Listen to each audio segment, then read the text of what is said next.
Welcome back, Guardians, to the Idaho Vanguard podcast with Idaho 5051. We are talking politics in the news because no one has stopped us yet. We are bringing you the headlines and the bylines to keep you informed and provide journalism against tyranny. My name is Pine, and I have a special guest with me today, Jodi Peterson-Stigers, to talk to you about the controversial Galloway Law and the Interfaith Sanctuary here in Boise. Hi, Jodi. Hi, Pine. It's so nice to have you here today, and I'm really excited to do this interview. I'm excited to talk to you.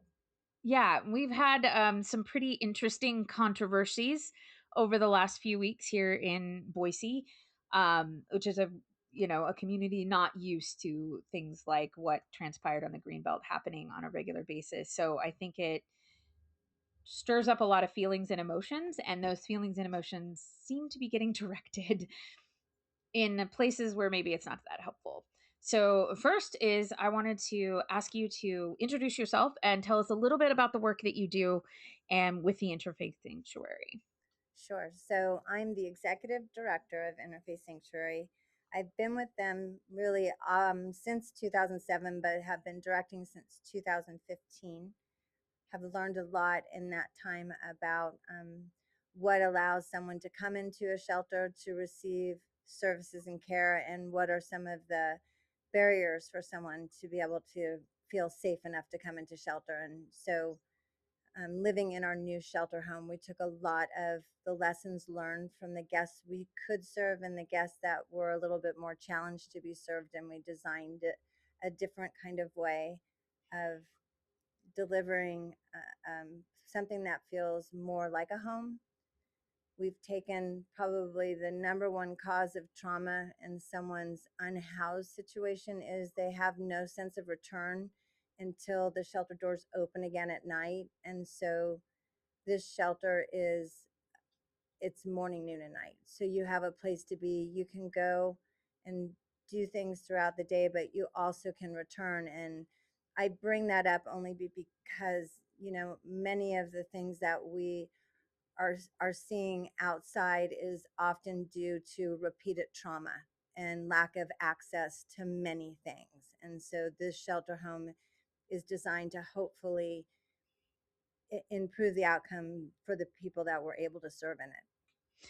Yeah, so the Interfaith Sanctuary is designed differently from like what we would traditionally think of as a shelter for the unhoused, right? Which is at night there is a bed and maybe a place to, clean up or something like that. But the Interfaith Sanctuary is fundamentally different.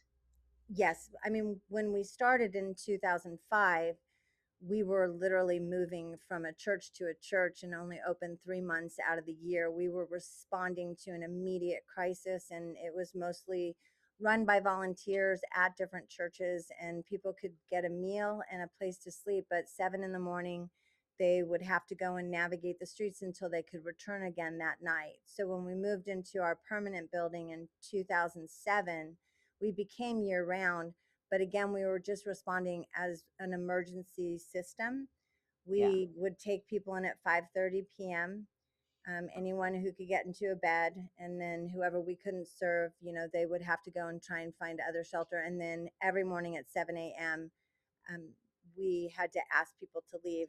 There was no daytime programming. We didn't have a kitchen. We had limited bathrooms. It was designed with love to manage crisis, but not maybe improve all the trauma of what you feel when you lose your housing.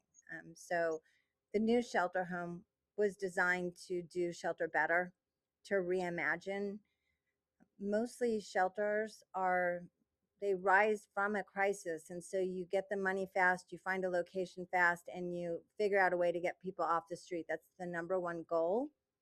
This shelter home, we had time to be really thoughtful about the trauma informed design and a better way of serving people and helping them. If you're going to have to experience, if you're going to experience homelessness, the least amount of trauma will have the best outcome, and that's what we hope this new shelter home is able to do. Yeah, I mean, I think that goes without saying that we want to try to reduce any amount of trauma because with trauma comes obviously friction, and that can create situations where we end up with people who are unable to get either back on their feet or into at least a stable environment. And what inspired the Interfaith Sanctuary to pursue creating a shelter home versus just an overnight shelter? Were you modeled after something you saw elsewhere in the world or in the country, or was this kind of just the brainchild of dedicated volunteers who had been doing the work and decided that there had to be a better way?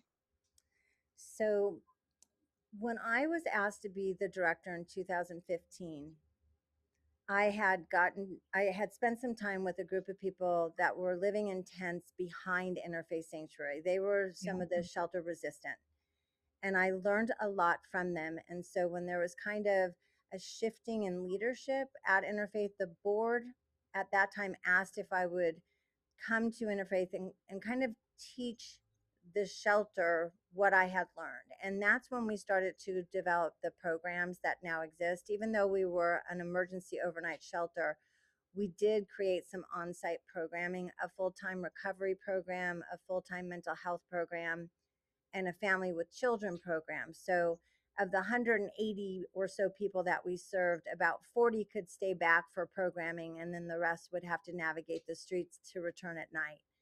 So then the pandemic hit. And when the pandemic hit, we had to really take a different look and a different approach for keeping people safe that were unhoused. And the way in which that emergency shelter was designed, it was all open dorm bunk beds with people on top of each other. We were using floor spaces. We had limited bathrooms and shower facilities. So it was really dangerous. We were able to tap into some federal funding through a partnership with the city of Boise, first FEMA, then ARPA, and then CARES, like, all these different rollouts of funding allowed us to open up a hotel shelter where we moved our families with children and our most medically fragile.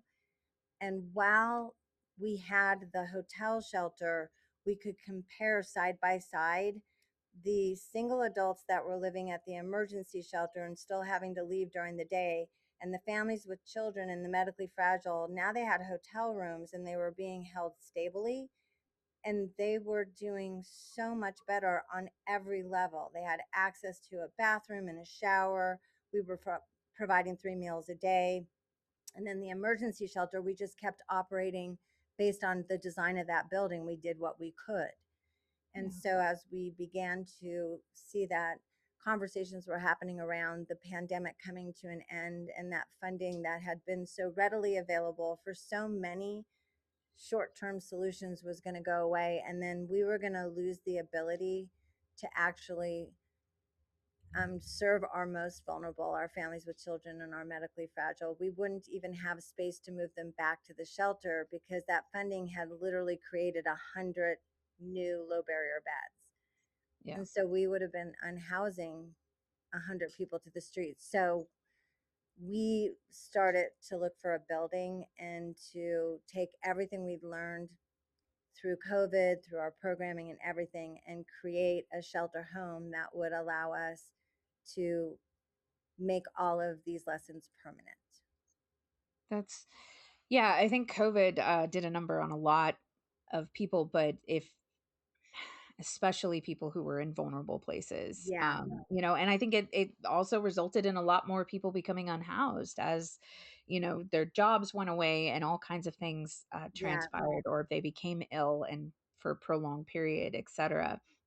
And so the new building is built off of State Street, and um, I remember watching the conflict over that, where people were like, "Oh, we don't want this in our backyard," and things like that, which is seems to me a common sentiment for a lot of people, that they don't actually, they're like, "Oh, I feel bad, but I don't want to deal with that here." Which obviously doesn't address the actual problem in our society where this is a thing that is happening. And I think it's very interesting because I do remember a few years ago, the Interfaith Sanctuary had like a little alleyway that had people with tents and things living in it, and that the city basically came in and was like, "Hey, you guys can't do that." And I remember reading about that article and thinking to myself, like, okay, well, where are those people supposed to go? Because yeah, clearly they don't have anywhere to go. Otherwise, they would have gone. And so this sanctuary building, the sanctuary home that you designed and that you built, did get pushback from the community, but ultimately got approval because there is a need that needs to be addressed. And how many people are currently being served by the sanctuary home? So the shelter home has 205 total beds being utilized right now. Our capacity is higher, but in the first year of operation, we want to make sure that we're doing a good job as neighbors and Yeah. as shelter home operators, because we've never had the possibilities that we have in this shelter. So the family shelter, which is a separate secured shelter, has 100 beds for families with children. Those beds are in suites. There's a total of 18 suites. Those suites are filled. Not every bed is filled though, because we have like 8 beds in a large dorm, so maybe only 6 people are using it. So we're not at exactly 100 family members, but we have all the suites with different size families living in them. And then on the adult side, we have a medical dorm. And that medical dorm, we work in partnership with St. Luke's and St. Al's. Those guests are actually being discharged from the hospital. They are not sick enough to stay in the hospital, but far too sick to discharge to the streets or to an open shelter, but they have no home to go to. And so they get stuck on hospital floors, and they don't have any community, and it's not good for the hospital system, it's not good for the patient. So we'll bring those patients into our shelter home. The hospitals assign home health, respite, or hospice, and those providers come into our shelter home to give direct care to these guests to either help improve their health enough to where we can look at other options for housing, or we actually have 2 rooms that are dedicated for end of life for our unhoused population. And we have beautiful rooms supported with the hospitals, and also we have a group of death doulas that come to support as well. So these were things that were lifted up at the hotel. We were able to do it for the first time. It's very important that that Yeah. got carried on. And then we have men's and women's sleeping areas. So, dedicated women's wing, a dedicated men's wing, and then finally we have 18 private rooms in a outbuilding called Hope House. You're still part of our shelter home, but you should be housed. You're so sustainable. You have savings. You have a job. Your trouble is that you're making too much to qualify for any of the housing programs, but not enough for the private market. And you can sometimes lose your hope, because no matter how hard you work, you're still in a homeless shelter and you're still sleeping in a bunk bed. So we created these private rooms for this particular group so that we could show them elevation, give them their own door, their own lock, their own space, and they stay there while we help with them getting more of their savings built up, and then we help move them into the private market. And Nice. the community kind of adopted each of these rooms. So every room is designed differently, and it's really lovely. And we've only been in the building since the end of February, but we've already moved several people out of Hope House and have been able to move other guests from the shelter home into Hope House, because they're just so much more capable of getting stuff done. Yeah, it's remarkable to me, like when you look at the data, that these support networks actually transition lives far faster than any other type of intervention, would it be punitive or, relying on a shelter, an overnight shelter to help. But when we build up a system where we can actually support people and put them into a stable environment, it helps sort of stabilize the rest of their lives, so to Totally. speak. Yeah. Yeah. Yeah. The minute they get to the shelter home, all of their basic needs are finally being met. Yeah. They have access to bathrooms. I mean, we had 6 toilets and 6 showers at the emergency shelter. We have 55 toilets and 44 showers at our new shelter home. You can use the showers and bathrooms throughout the day and night.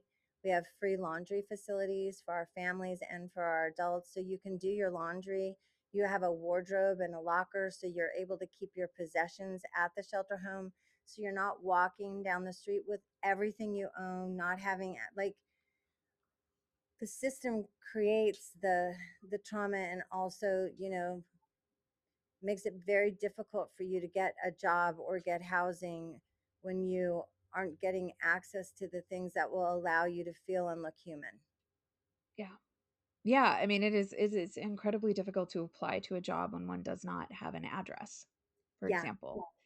And it's difficult to apply to a job and or maintain a job when your health is not being addressed yes, adequately. And it's remarkable to me to think about providing a hospice care for people, and things like that, because that is, I'm ashamed to admit, something I wouldn't have even thought of. But yeah, what do you do with people who don't have a support system, whether an economic or an even familial one, and they are facing these end of life yeah, moments? And where can we send them so that there is dignity and support and love and, the things that they need to help make those final moments of their life peaceful instead of stressful and dehumanizing and lonely.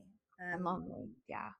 Our first guest that got moved into, it's a palliative slash hospice room, was moved from the hospital, and the transition to hospice seemed pretty much almost immediate. And since this guest has been with us, he has made it out of the room into the family room, going to the dining hall, going to programming, not transitioning to hospice, because he's not lonely. And so Yeah. he's doing better right now. We're not going to Oh, that's solve his amazing. terminal illness, but his end of life is going to be so much better because he's able to be supported and seen. And it's actually been a remarkable thing for me to witness. That sounds very powerful. Yeah, Like a powerful experience emotionally. yeah. Do you have any estimates of the number of unhoused individuals in the greater Boise area? Like, do we know? Because I mean, it sounds, when I hear that, like, oh, we can take 100 people. I'm like, oh, that seems like a lot. But then I think about what that actually means in terms of the amount of need versus the amount of resources to address that need. Yeah. So I can give you our real time counts for the wait list. The way that this shelter operates, it doesn't do urgent intake like our Yeah. emergency shelter did, where you line up, and if someone didn't claim their bed that night by 8, if you were on the wait list, we'd put you into a bed or a floor space. This shelter, because of the conditions on the application, there's no lines outside.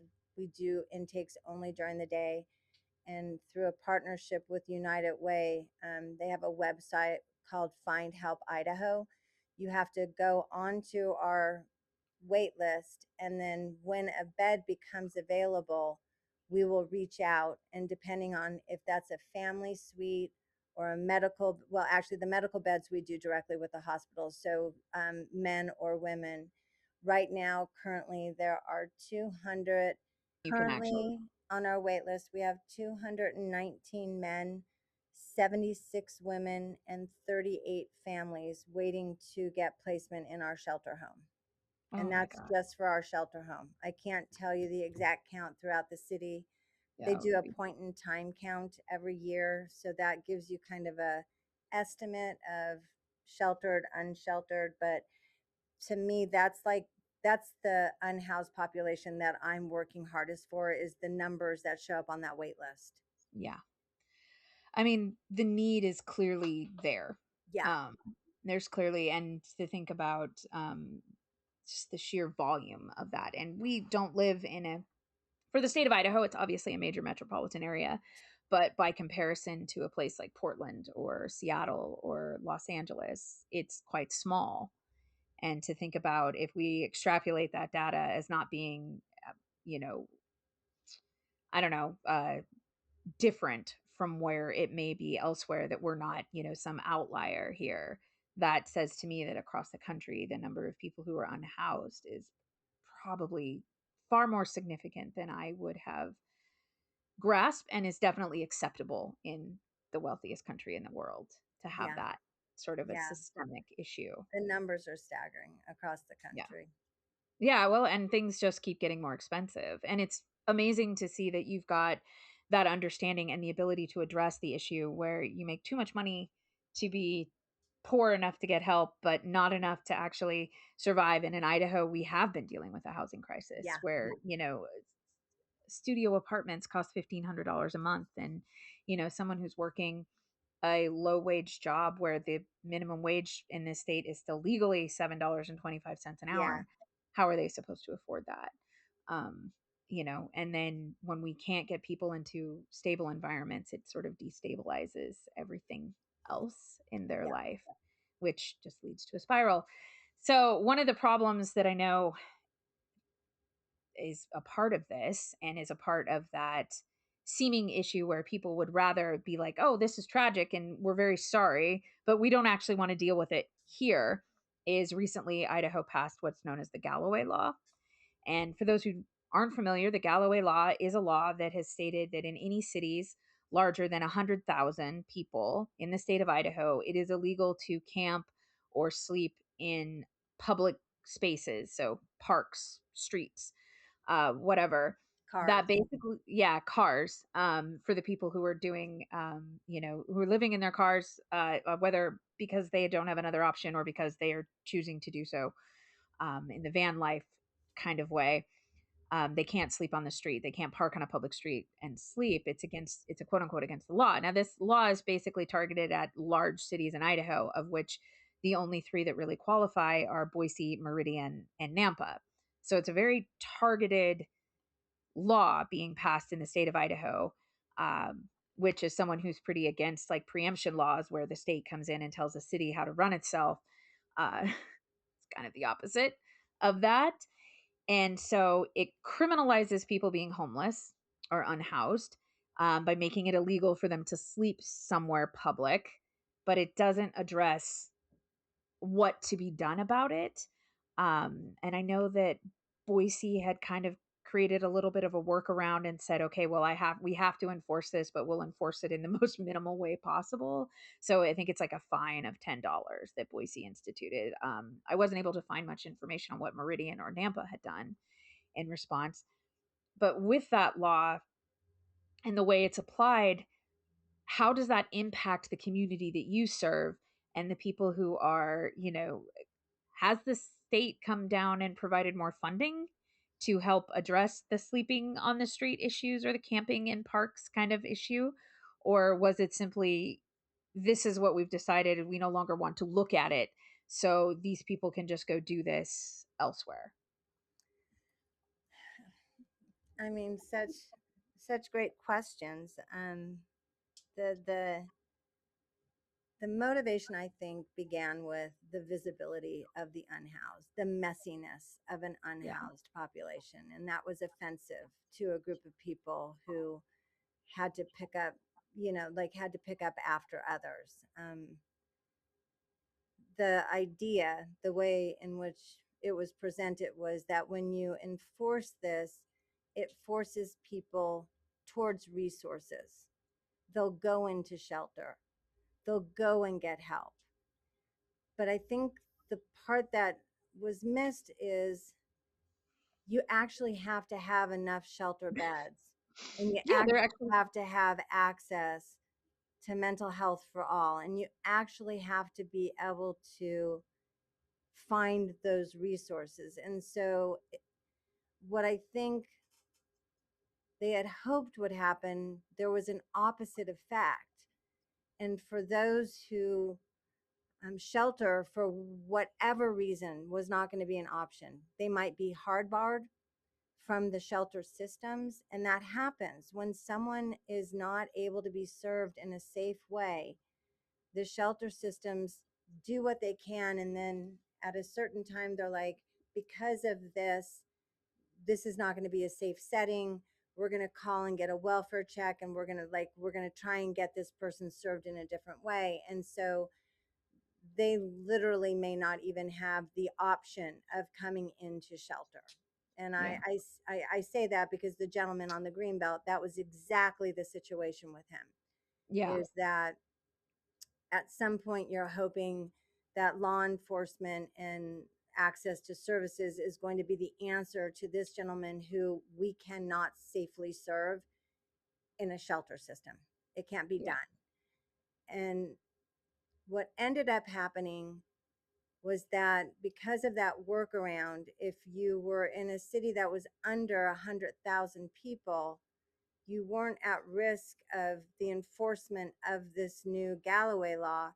And so some of well, I think many of our unhoused moved outside of the city limits. And most of our continuum of care, our outreach, our programs, things like that, are developed and pretty focused in the city of Boise. And so I think what has happened is it is harder to reach that unhoused population to bring services, support, and it's hard to find them. I mean, even our wait list, we are having a difficult time finding some people to let them know that their name has come up because for whatever reason they're not checking in. Our partnership with Corpus Commons, that's a check-in point for people, but this is the whole system has changed for all of the agencies that are very used to working with not just the sheltered but the unhoused. It has become very, very difficult to do that in a consistent and good way. Yeah. So yeah, it was sort of a rebound effect is that many of these people end up leaving the area and they're in more rural communities where the resources are even more scarce. And Yeah. so now we basically moved it somewhere else so that the people in Boise didn't have to see it, I guess is the problem. Um but I have maintained that that doesn't address our issue, right? That doesn't address the problem that there are people who are falling through the cracks in our system for whatever reason they are, and they're now unhoused, and now we're facing even further problems in which now they're unhoused in environments where access to getting stabilizing care and support is even harder to come by. And I'm assuming this new law did not come with the state granting shelters and systems further funding to expand or to be built in other areas to help address this issue. So, yeah, the state does not provide any funding to either Of course of not. our shelters, privately fund it. The donors have created it and support it. And not only did the Galloway law not increase funding for more shelter beds, the the legislator reduced funding for mental health access. Of And course. so Of I course. think you could call that a perfect storm.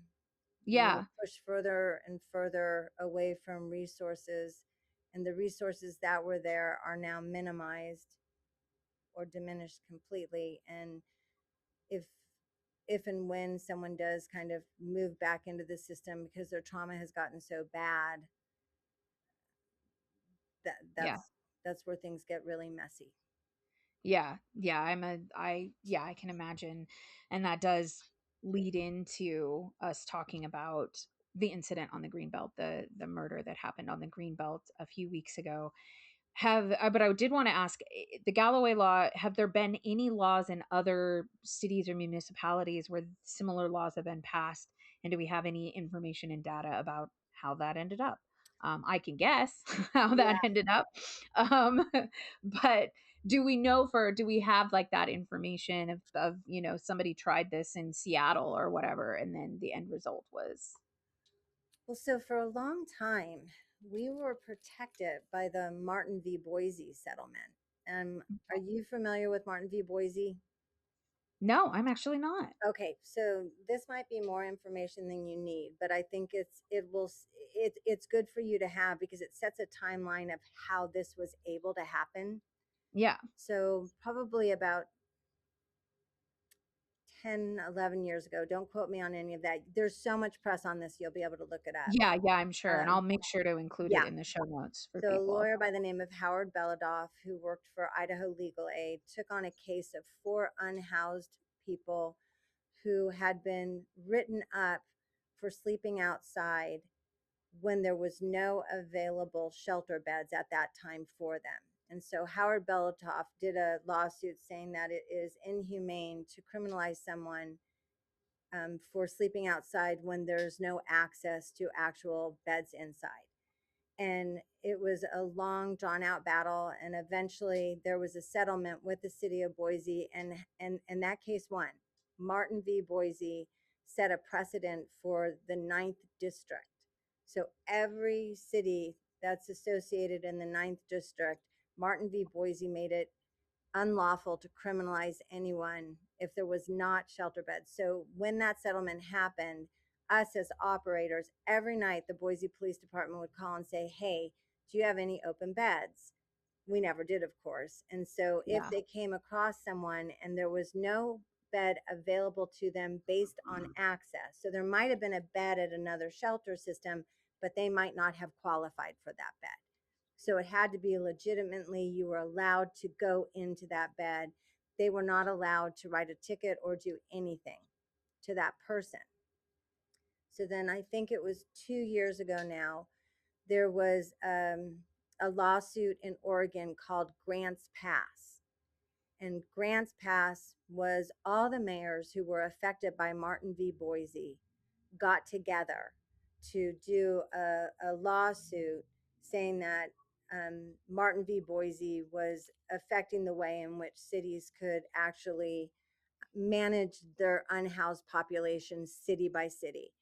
And because of the way of the world, Grant v. Boise overturned Martin v. Boise and opened the door for the Galloway Law.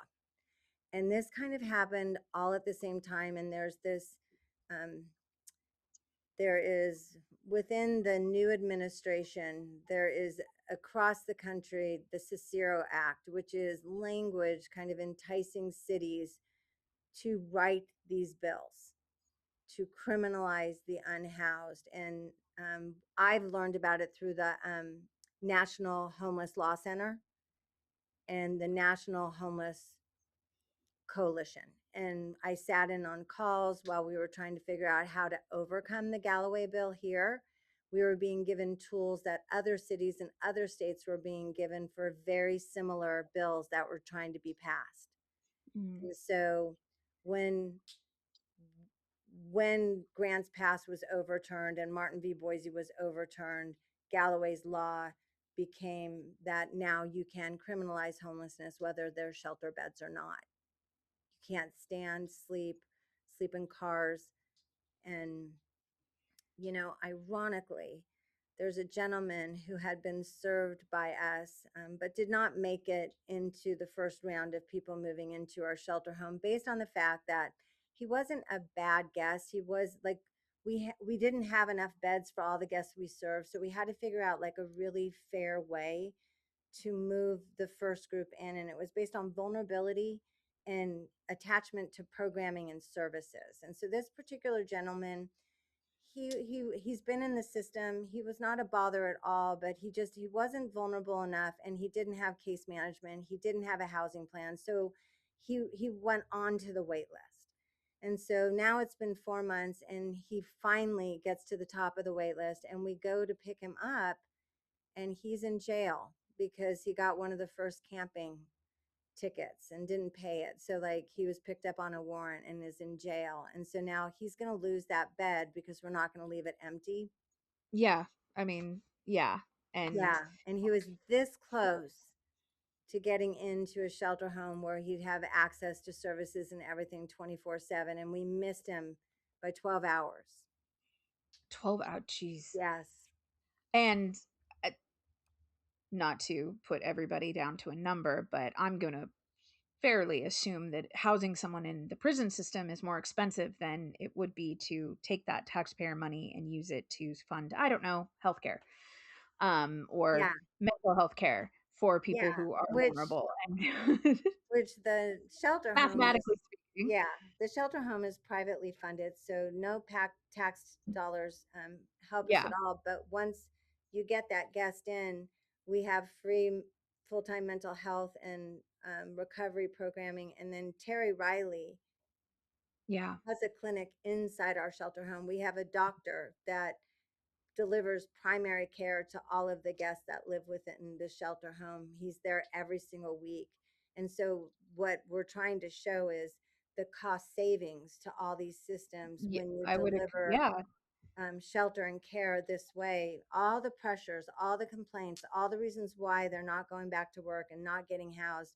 Now they have, every one of our guests has an address. We have a mail room that is secured so we can receive people's mail. So many people have gotten jobs since they moved into this building because we overcame some of the most basic needs that they couldn't have because they lost their housing. And so instead of building these acts and laws to further criminalize people who, they're having a bad day already, yeah, and there's systems that are letting them down all over the place, and removing the blame and actually dealing in real solutions, real helpful solutions will save everyone money. You know, I want to talk about how it's the human right. It's their right to be given access to all of these things. But if that Maslow's argument law. doesn't work, then I'll talk economics with you.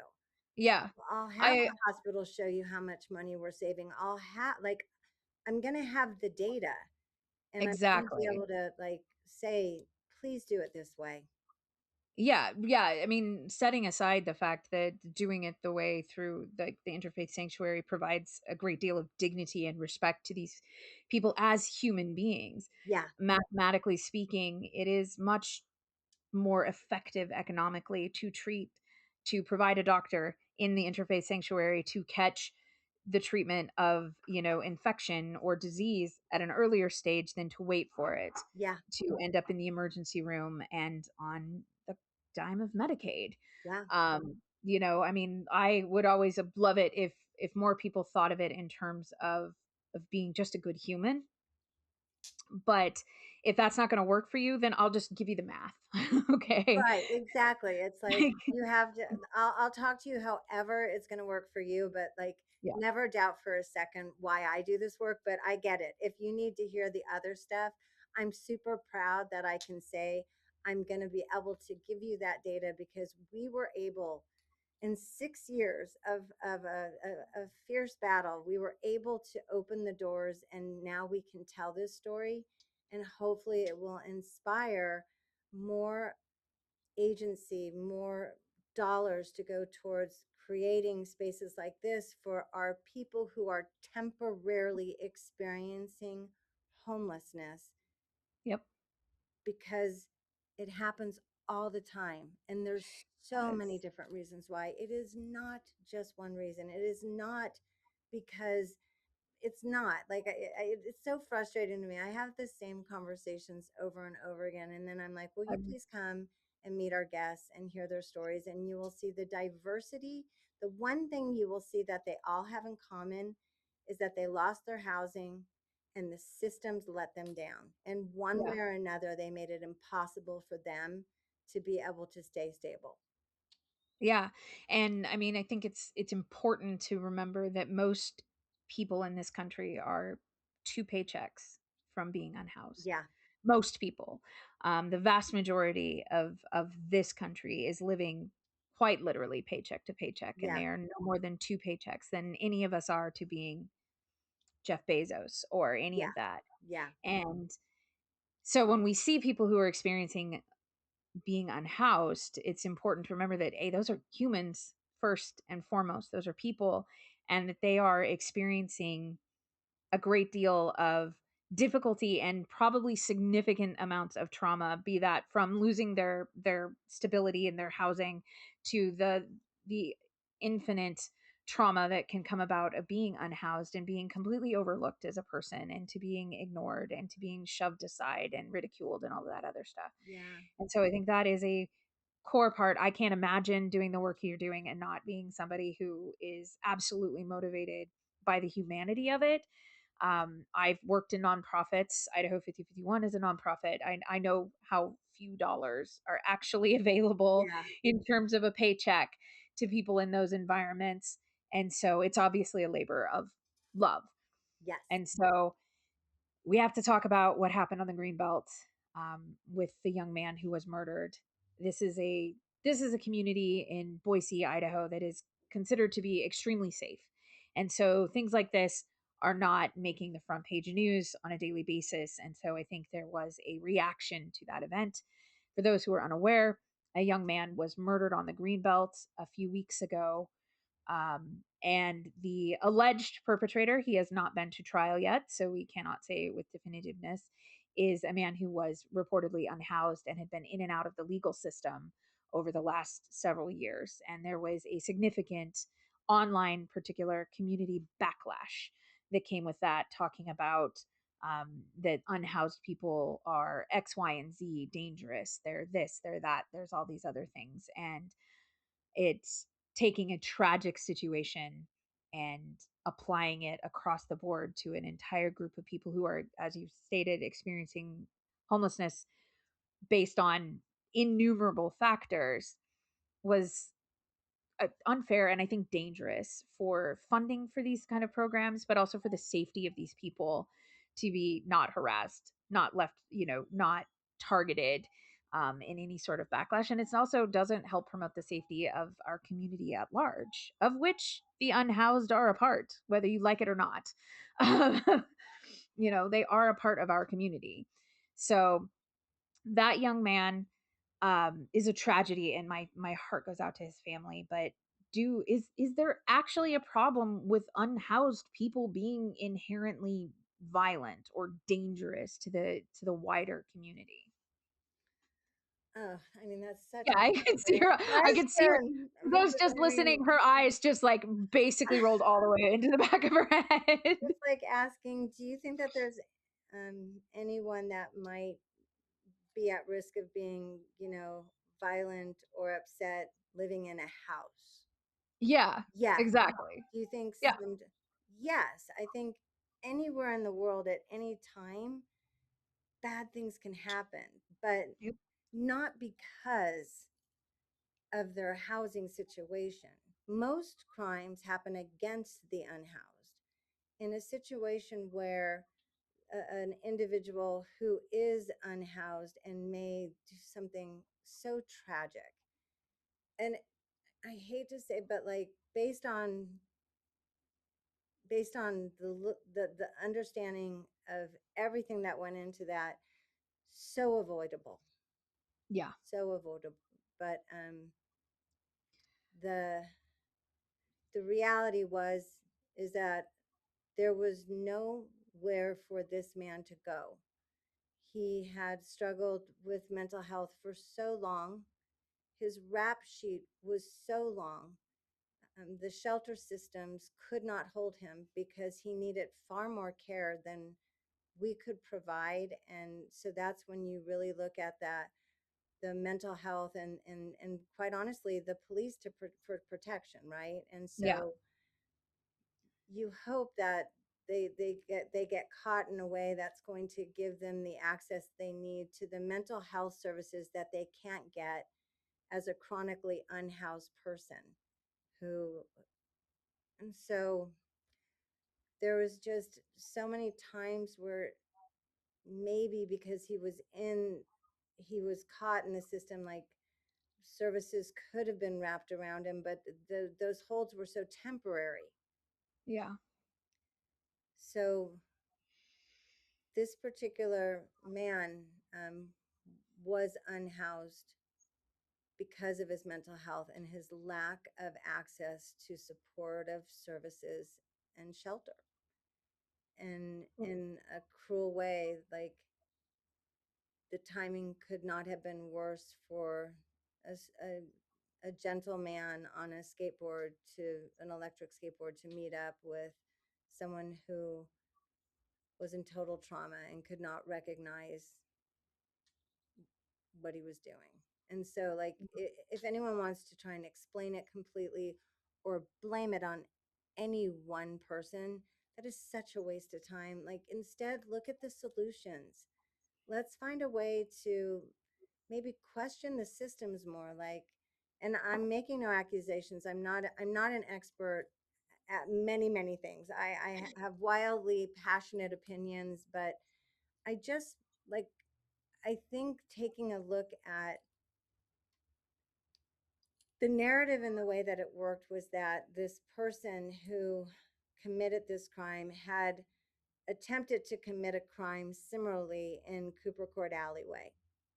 And the police were called and he was apprehended and he was taken to jail. And at that time, there was going to be a trial, but it was determined he was not competent mentally to sit trial. And so he was moved to a hospital for a short amount of time. And then I wonder what made it seem like, okay, he's good to go now. Let's move him Well, back and let's do this trial, because he seems like, what was that measurement of stability that moving him back to the jail to go through a trial where the prosecutor and the public defender, I mean, you understand that they're not going to be able to let the jury know everything that they need to know about this person to determine the best thing for everyone. yeah. Because Well, and that goes back to this idea of, he's released from the hospital where he was being treated, under the guise that he's well enough to go forward. But we're releasing him back into a world and a universe in which he does not have anyone to support him and to help make sure that he stays on the track that was created by being in a incredibly stable and controlled environment where all of his needs were being met so he could focus on the things that needed to be focused on to help with his mental health. And then we that's exactly it. That's throw him back out there and expect that somehow the results will be different, right. and taking away from the fact that this is a single individual who committed a violent crime allegedly, because he hasn't gone through trial yet. um I understand, I have a background in criminal justice, and I understand that statistically the unhoused and people who are living in transient communities are more often victims than they are perpetrators, of crime, and that we have a responsibility to address the wider public safety while also maintaining the respect of those people's autonomy and humanity. And that backlash that happened largely on the internet, so I take it with a grain of salt of how much it was actually there, um, just felt to me like it was throwing spit at a roaring fire and expecting that was going to somehow address a much larger concern here, which is that clearly there was an individual who'd been in and out of the system from a punitive standpoint, and an unhoused, shelter environment as well, and was not adjusting. But there was no way to help him where he needed to be helped in the way that he needed to be helped. Yeah. And that was ultimately what contributed at the largest point to what is a grave tragedy. Yeah. If there was no safe discharge plan, when he was acquitted, Yeah. he was just moved back out onto the street. He was, Yeah. the protection orders were gone. The structure that you talk about, that structure that was in place for him when he was in the hospital, that's why he could show that he was getting better. But Yeah. you remove all of that in a pretty shockingly quick way, Yeah, suddenly, just overnight. overnight. Literally. And yeah, I do think that that's where maybe we need to look. Yeah. I think that's a really important piece of the story is um, maybe maybe what's missing in that determination of stable enough. I don't know. I don't know, but it's that's where I'm stuck, Pine. Like, this is where, like, I get my most sad, is trying to figure out, because the conversation, I mean, first of all, just so sad. Like, a 25-year-old lost their life for no reason at all. Yeah.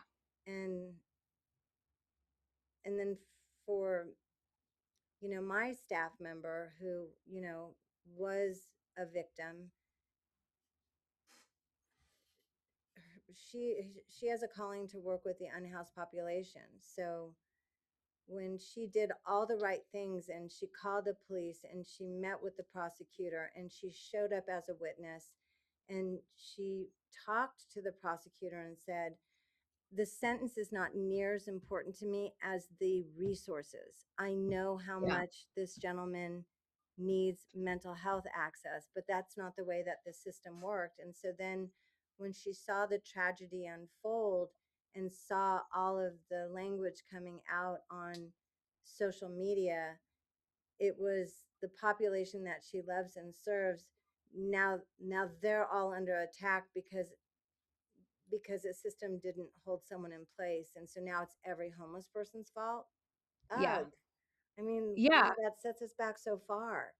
It does. And I look at situations like that, and I'm very data driven as a human in the work that I do, and the information that I do, and the data doesn't support that it's all of them. It doesn't. Yeah, In fact, it says quite the opposite. But it's also taking away the actual conversation that should be being had, in that how did the system fail so much and so often with this unhoused individual that it would get to this point. yeah, And those are the conversations that I feel like aren't being had, both in a community level or an internet community level, or at a legislative level, and yeah. from the And city to the state. how do we solve that? Like, how do we fix that? Yep. How do we take this moment right here, examine those data points and see if And learn there's from it. not, yeah, and let's see if we can prevent this from Yeah. ever happening again, because this one taught us exactly what we needed to know. Like, Yeah.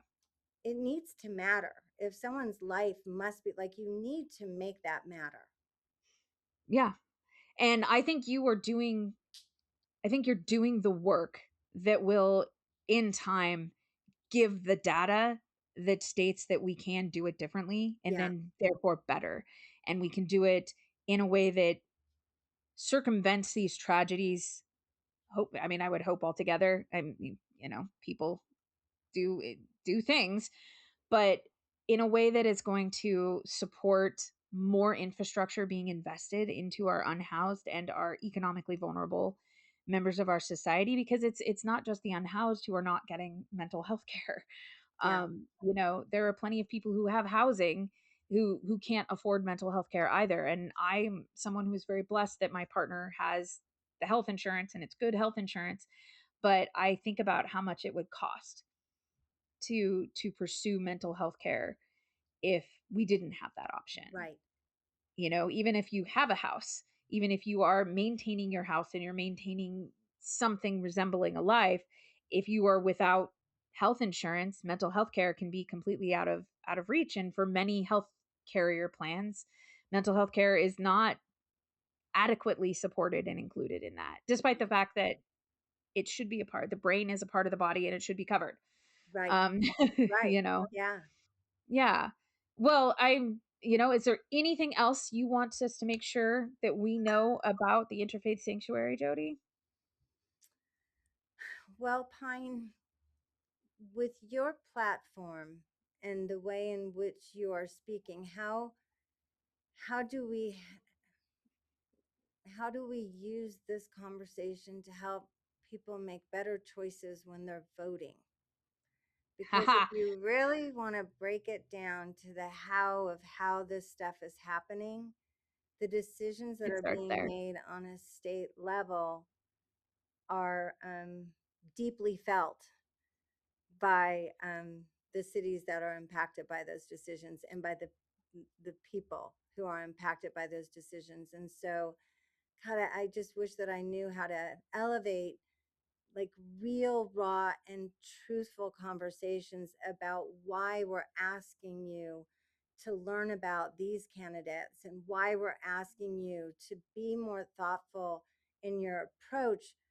It's not just about a color, it's not just about a party, it's about so many more layers than that. And like, we are just one of those conversations that should inspire change in our state, because I it is the politics that is it's broken. Yeah, it is, because we continue to allow the politics of identity to shape policy that impacts all of us Yeah. in ways that maybe is not as easy to see.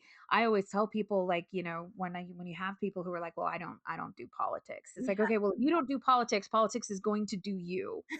At some point, it will come and knock on your door." Yeah. And staying informed is the biggest component of that. I feel like making sure that people know what is really happening and what the truth of the situation is, and then to know about what real Idahoans are doing every day to help make changes in a way that will impact our community as a whole, Yeah. right? The Interfaith Sanctuary is doing the work to help people who are experiencing significant trauma and significant instability reclaim both of those things and develop their autonomy again so that they can go back and be whatever you want to define as a productive member of society. I don't know how I feel about that phrasing. Um, That's it's tricky because they may have still been being productive. They just had yeah, to do it I, houseless. Yeah, I, exactly. I Like have a, I so many have are a, going to work, like, yeah, they go to work every day and they then they do. come home to live in their car, because the housing is they're not being paid enough. They have too much, this, that, or the other thing. And so, yeah, I feel like the Well, important part is to keep people informed. yeah, and like I just want to say this out loud too. That interfaith sanctuary, like oftentimes when you go into the verbal war that's online, which my access to mental health, my counselor has taught me to stay as far away from the comments, that I should share the positive stories, but I should stay away from the comments Yeah, the because comment section is dangerous. it's very dangerous. But the one thing that, like, um, people will tell me is so many people think that interfaith sanctuary shelter home is funded by their taxpayer dollars. And Oh it's my gosh. really important for people to know that 100% of the dollars that built this $18 million shelter home that costs about 3.4 million to run every year is being held up by individuals and their dollar donations. And it's like it's literally this community that built this shelter home, not a city, not a state, and not a county. And That's so incredible. it is incredible. Could we use the help? Oh my gosh, yes. It so much harder, but the fact is someone had to do it. And so a group of people in our community and us got together and we did it. And so, like, if they want to have a city that is clean and that is safe and that is dignified for everyone, then they better, lean into making sure that everyone has a place to shelter or house. Yep. They're And essential. can reach that stability that comes Yeah. with having a roof over your head, and it's and an environment that can feel homey Yes. to you. Yeah, I mean, I think that is remarkable Yeah. to think about Yeah. how much, because individual humans can almost never achieve the same level of infrastructure and support that governments can achieve. And the fact that you've managed to pull off what you've pulled off and still need funding, because Yeah. nonprofits And always not need that we funding. haven't tried, like we would Yeah, be so welcome to partnering with the state and with the county. The city and I have been in a dance for a while because we've had to really, like, kind of navigate these systems of, a city needing to do what they need to do as far as planning and zoning and applications and all. And we've need to forge on, but like the city does an incredible job with the continuum of care and with partnership and with communication. And one day I hope that there is some options for funding for a shelter home.